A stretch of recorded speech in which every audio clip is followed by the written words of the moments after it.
If you're new here, welcome to our channel. Don't forget to subscribe and hit the like button.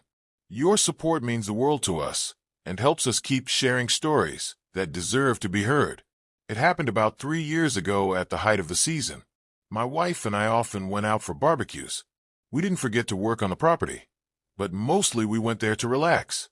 We have a house that could literally replace an apartment. There is electricity here that already says a lot. A few times we even came for the weekend and slept in the cottage with gas in the cylinder. It can already be considered a full-fledged apartment. Our dacha plot was not far from the city, literally 5 km away. The street next to us was also inhabited by people who came for the weekend like us, and some stayed for the whole summer. So to speak, resting from the smart city.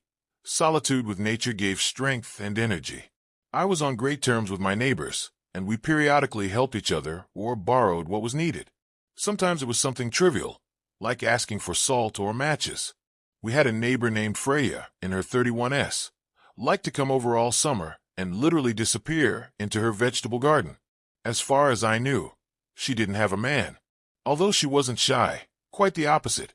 She had a great sense of humor and could joke about all sorts of things. She wasn't self-conscious, which made her even more interesting. One evening I needed to borrow some matches and had rained during the night, and I had forgotten to put the whole box away last time, so they all got damp. I decided to go to Freya's because I hadn't seen her in a while and thought I'd ask her how she was doing. Admittedly, Freya is a very beautiful woman, and if I wasn't married, I might have had some wild thoughts about her. However, although Freya was fond of making vulgar jokes, I always took it as humor and nothing more. I told my wife I'd be back soon and went to get matches. When I got to Freya's house, I saw that the gate was open and quiet music was playing inside. I tried to call out to her, but she didn't seem to hear me. I decided to go inside the house and cautiously crept into the room where the summer kitchen was. I kept calling her name quietly so as not to startle her. To my surprise, she came out half undressed, and I felt wildly embarrassed. I asked for a match, but instead of answering, she grabbed me by my shorts and pulled me along.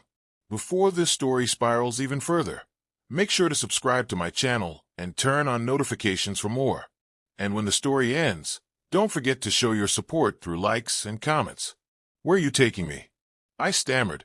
Feeling even more awkward, she only smiled and replied, "You wanted the matches, didn't you?" There in the bedroom, that day Freya opened up a whole new world of feelings for me. I tried to please her in every way possible, more than I ever had with my wife. By the time we were done, I was covered in sweat. It was probably a good thing. I'd left my cell phone in our cottage, or my wife would have flooded it with calls.